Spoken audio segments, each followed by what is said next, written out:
It's the stuff of every nerdy kid's dreams. The idea that one day we're going to have colonies operating on the surface of Mars. Colonies where humans will live, work, and play under the light of an alien sky. Where we'll push the boundaries of both science and what it means to be a truly interplanetary species. The good news for those nerdy kids is that this future isn't probably that far off. NASA plans to launch its own crewed missions to the Red Planet sometime next decade. Elon Musk is still determined to fly thousands of colonists out there. China, too, wants to build its own Mars base. In short, an interplanetary future is really closer than ever. And that does raise an interesting question. One that on its surface seems simple, but really deep down contains more complexities than the MCU contains multiverses. And that question is this: how the heck do you even build a Mars base anyway? Turns out it's pretty hard to answer. Because of the prohibitive cost of flying stuff from Earth, any potential Martian colony will need to be built using materials and techniques that are extremely unconventional. And, of course, these unconventional materials and techniques are exactly what we're going to explore in today's episode, so let's go!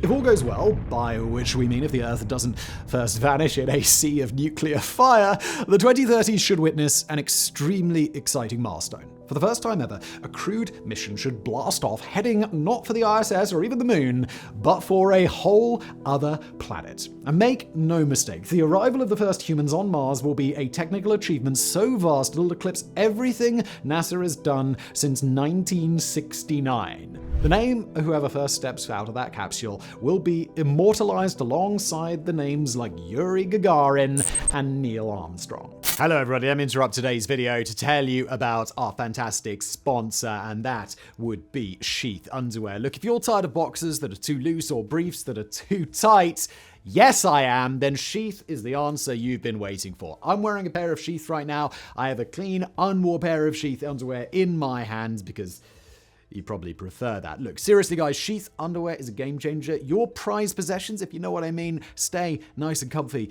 in their own cozy abode. You've got to get yourself a pair of these. You'll buy one and then the next thing you know, all of your underwear will be this, like happened to me. The other ones all got thrown away. They are the epitome of comfort. They've got a stretchy fabric, it's moisture wicking, and it keeps just everything cool, dry, and incredibly comfortable. It's a hot summer day, maybe you're working out or just wandering around and, you know, it gets sweaty down there, it gets uncomfortable. But with Sheath, everything is tucked away, if you know what I mean, in its own little pocket, and it's all very comfortable. It's got these dual pouches which keep everything separate and just less sticky. But I mean, if dual pouches aren't your thing, just wear them like regular underwear. Sheath have got you covered either way. They now offer brand new materials like bamboo and mesh for even more cooling comfort. It's like wearing air-conditioned undies. It's brilliant. So head on over to sheathunderwear.com to get your hands on the most comfortable underwear you'll ever wear. And here's a little treat. Use the promo code MEGA for a fantastic 20% off your order. So what are you waiting for? Visit sheathunderwear.com right now and remember to use the code MEGA for a fabulous 20% off your order. You won't regret it, and thank you to Sheath. And now back to today's video. Unlike Gagarin or Armstrong, though, the first Martian will be in it for the long haul. While the first crewed spaceflight lasted less than 90 minutes and the first moon landing less than 24 hours, the first human visit to Mars will last something in the region of an entire year.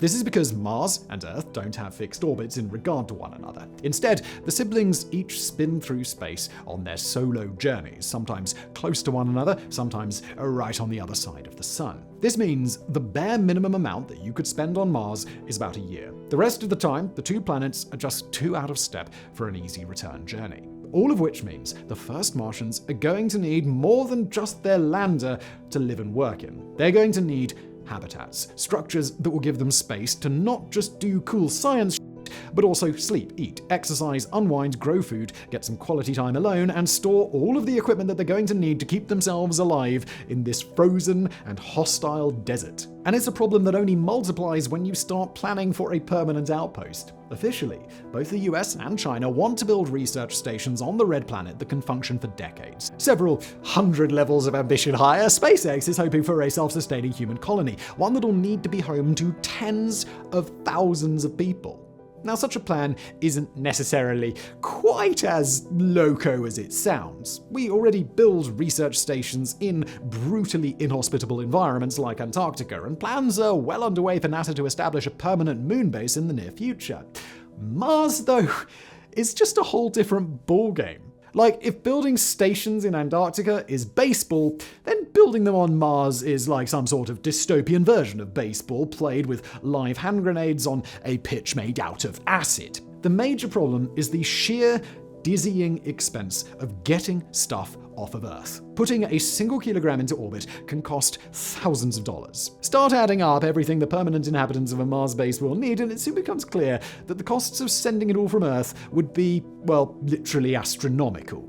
The second great problem is how to assemble all of that stuff when you get there. Mars is quite unpleasant. The air is thin, the radiation is high, and the temperatures are low. Also, giant planet-wide sandstorms periodically just kick up, wrapping the red planet in an impenetrable shroud. In other words, it's a prime environment in which to lose materials, habitats, and even astronauts. That means you either need to take stuff that could be easily assembled and repaired, or have a ready-built base waiting for you when you get there.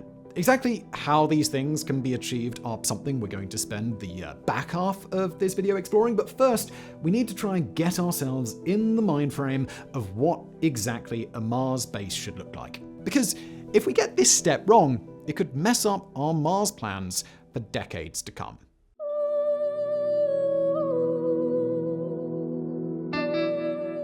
Since humanity is still lacking the moon bases old sci-fi films promised us, it's disappointing, we know, there are very few analogies for what a Martian outpost might look like. That may be why so many scientists, engineers, and architects turn to Antarctica for inspiration. There, amid the great white nothingness, some 21 nations have managed to set up over 40 year-round bases with dozens more operating summer-only stations. And by the way, found out that total includes the Czech Republic, where I live, so yes, that's nice, well done. Anyway, of these stations, the biggest and best known is probably McMurdo. Run by the United States, McMurdo can support up to 1,200 residents. For our purposes today, though, it also acts as a good model for a future base on Mars, mainly because it shows how not to do it. Unlike some of these sleek German stations, McMurdo was built without a central plan. Bits were added when needed, sort of haphazardly. The result is a mess of around 100 buildings in which nothing is really where it should be. Stuff is way too spread out, and living spaces can charitably be described as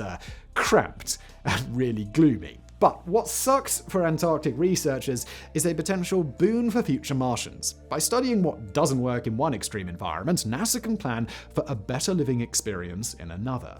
That might include something as simple as adding lots of windows. While McMurdo isn't cut off from the outside world, it is dingy and lightless in parts. Redesigns commissioned in the mid-2010s all tend to be focused on sweeping walls of glass, giving occupants a better connection with the outside world. Obviously, installing windows on a Martian base is a whole other level of challenge, but the mental health benefits that it could bring to astronauts might make it worth the effort, especially if they're going to be stuck there for at least a year. We can also learn a lot about recycling from McMurdo Station. While McMurdo staff are hardcore into recycling, the way the base is laid out doesn't lend itself to easy sorting. A Martian system would have to be not just logical and easy to use, but also a closed loop, one in which nothing was allowed to go to waste. Which, yes, means those first Martians will be drinking each other's treated pee and gardening with their poop or something like that. Not exactly glamorous, but probably necessary. Of course, for all our dunking on them, there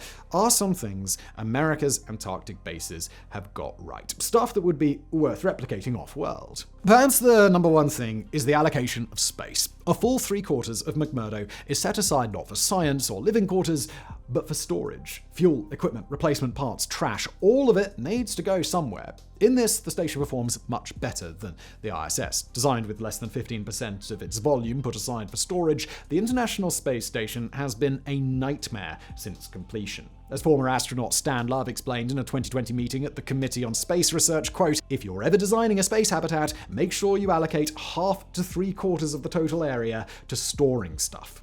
Another thing many Antarctic research stations understand is the need for social spaces. McMurdo has a curling rink, yoga classes, church, and canteen. But even far, far smaller bases recognize the need for people in extreme conditions to have time to chill out. Ukraine's Vernadsky station, for example, houses a maximum of 30 people in summer, but still makes space for a combined bar and pool hall. But while cracking open a few beers and a 1/3 gravity might be good for astronaut mental health, there's another, far more important space that any Martian base will need: the greenhouses. Even if it's possible for a small crew to take everything they need to eat with them, the ability to grow fresh food on Mars will be vital, not just to relieve the monotony of prepackaged meals, but also to provide those living in this hostile place with a glimpse and a taste of home. Germany's Neumar 3 station has been experimenting with this in the pitch-black Antarctic winters, growing vegetables, salads, and herbs all without soil and sunlight, using a technique known as aeroponics, which involves hanging the plants in the air and spraying their roots with nutrients. They've been able to grow broccoli, tomatoes, chilies, cauliflowers, and more. So at the end of all that then, you can hopefully see why setting up a Mars base will be an absolutely huge operation. Why even a small 5-person team might need large spaces for storage, science, relaxing, and growing stuff.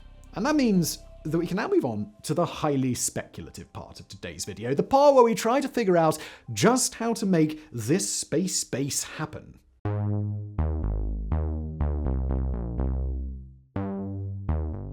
Go research methods and materials for making a Mars base, and you'll get a galaxy of articles and papers, all proposing solutions that run the gamut from kind of out there to so weird that we're not really even sure if that shit is science anymore. Now, since we're not engineers, we can't really make a judgment call on whether these crazier schemes are viable or not. So rather than try and stick with the most feasible, we're just going to highlight the methods that we thought were most interesting, and hopefully you'll find them most interesting too, although we should be clear that all of these are real solutions proposed by real scientists and not the result of us hiring 1,000 monkeys, giving them 1,000 typewriters, and just hoping for the best. Although that would be fun. So, that out of the way, let's now turn our attention to our first category: bases built by robots. Back in 2019, the buzzily named AI Space Factory won a NASA design competition for a Mars habitat with something called Martia. Essentially a cute contraction of Mars habitat, Martia nonetheless stood out for both what it was and the construction method. A 4-story 3D printed home, it would be built on-site by rovers using telescopic arms. The basic idea is that rather than force Matt Damon to build his own shelter from scratch, NASA would send these rovers to the Red Planet in advance of a crewed mission. Once they landed, the robots would start collecting regolith, the reddish rock and dirt on the surface of the Martian desert. According to CBC, they'd then crush this up, all while combining it with a bioplastic known as polylactic acid.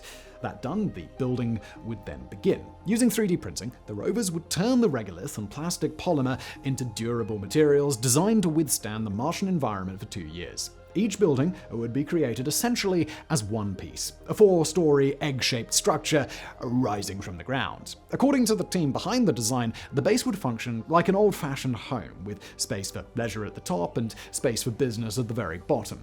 In this case, that business would be the labs for carrying out all of the experiments that NASA wants to run, as well as containing space for the airlocks. Above that would be the kitchen area, then the sleeping area, and finally the exercise area at the very top. The whole thing would be about 93 square meters or 1,000 square feet. And the best part, since it's mainly made using regolith, the structure could be replicated by the rovers again and again as expansion is required. Of course, the polylactic acid mixed in with the Martian dirt would eventually run out, but the plan is to grow plants from where it could be extracted before this happens. Nor is this the only plan that plans to combine robots and recycling the regolith. An alternative proposal by Foster and partners would likewise see rovers dropped onto the Martian surface in advance of human arrival.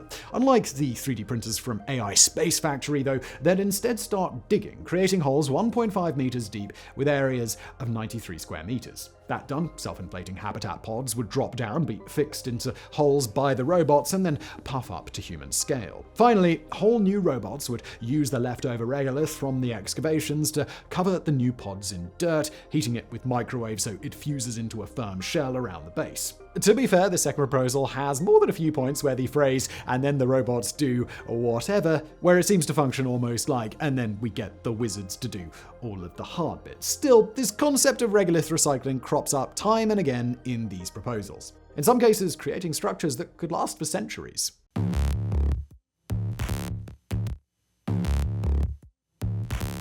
Now, one of the best things about being a research scientist must be when you get to write a funding proposal knowing full well how bloody weird it sounds. To illustrate the point, look no further than the team at the University of Manchester, which recently unveiled plans for creating a super strong form of cosmic concrete on Mars. The brainchild of lead researcher Dr. Alan Roberts, Starcrete involves mixing the regolith with different substances to create a durable construction material. And while the substances Dr. Roberts' team eventually settled on are fairly ordinary, two of them they tested were anything but. At various points, the researchers considered a binding agent consisting of urine and astronaut blood. So you'll probably see what we mean by weird. But Starcrete isn't a joke. According to a 2023 paper, the team were able to use, quote, simulated Mars dust combined with magnesium chloride and starch to create a material twice as strong as regular concrete we use on Earth. The catch in that description, of course, is the binding agents. While magnesium chloride naturally exists on Mars, starch doesn't. According to the team's calculations, you'd need to haul 25 kilograms of potatoes with you for every 213 bricks of Starcrete.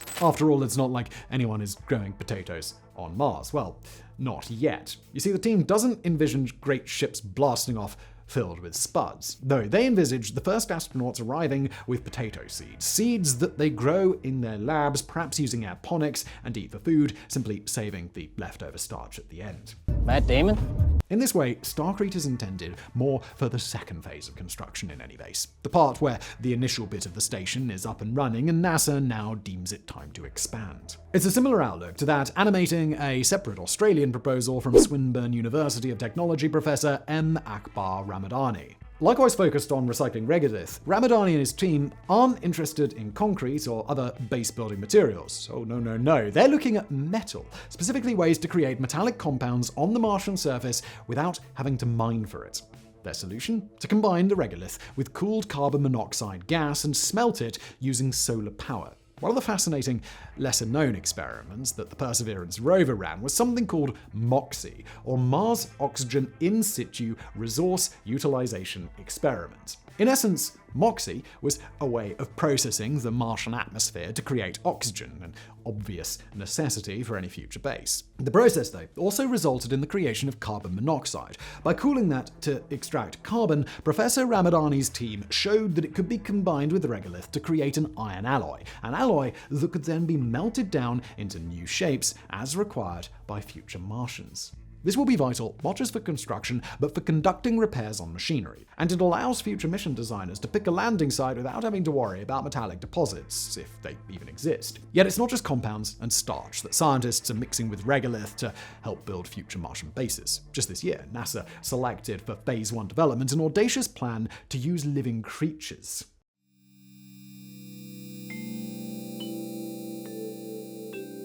Self-healing concrete is one of those things that actually exists, but it sounds like it is a sci-fi invention. Basically, it's a way of dealing with cracks in concrete by treating them so they heal right up, like wounds in human skin. Only the name is something of a misnomer because the concrete isn't actually healing itself. Rather, it's sealing back up thanks to bacteria. The mechanism for this is something known as biomineralization, an incredible nature hack whereby fungi or bacteria can be induced to assemble materials like calcium carbonate. But using the secret power to plug up cracks in buildings is only the start. The proposal by Dr. Congre Grace Jin of the University of Nebraska-Lincoln that captured NASA's attention goes way further. Her plan is to use bacteria and fungi to extract minerals from the Martian regolith and reassemble it into the building blocks of a future base. Again, this is technology that is well above our pay grade, but try to break it down, the best we could come up with is it's a magic box where bacteria make bricks. Look, luckily for people who want a more technical rundown, Dr. Jin recently gave an interview to Universe Today where she explained it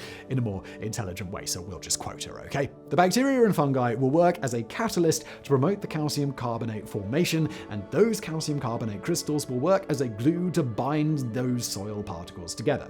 You need to put the sand particles into the mold you want, and then the bacteria and the fungi will grow them into the shape of the mold. Or as the interview write-up put it, future missions could be equipped with synthetic biology toolkits to create synthetic lighten systems. These will turn CaO3 into abundant biopolymers that can be combined with Martian regolith to grow building materials. But again, we'll just repeat, it's a magic box where bacteria make bricks. Now, what's particularly cool about this concept is that it sharply reduces the amount of stuff that future missions will need to fly from Earth. After all, bacteria cultures don't take up much space. Instead, all astronauts will need is a photobioreactor, the magic box where regolith will become durable construction materials. Even cooler, these materials should be self-healing. If an accident generates cracks, the bacteria should automatically seal them up. Now, the one potential downside is production time. Although the process is proven, it's unknown if it can be sped up to accommodate the mass production that future Martians will require. And this is why the Phase 1 funding is so exciting. It could be the beginning of a journey that will end with astronauts using tiny living creatures to build extraterrestrial structures that will last for centuries. And that, while sounding sci-fi sentence, is where we'll have to leave things for today. Look, we'll be honest with you, we can't say if any of the tech or strategies we've outlined in this video will ultimately be used. It could be that they're key to exploring Mars. It could be that NASA ultimately settles on something else. What we can say, though, is that thinking seriously about them has given us the most amazing glimpse of the future. A real future that is only a few short years away, one where humans will establish a real outpost on Mars. It's crazy to think about, the sort of sentence that would have seemed ludicrous just 10 years ago. But then that's the best part of making these videos, the glimpses they offer into human ingenuity, into mankind's ability to make seemingly crazy things a reality. We can only hope it's a reality that proves to be as awe-inspiring as our younger, nerdier selves dreamed that it would be.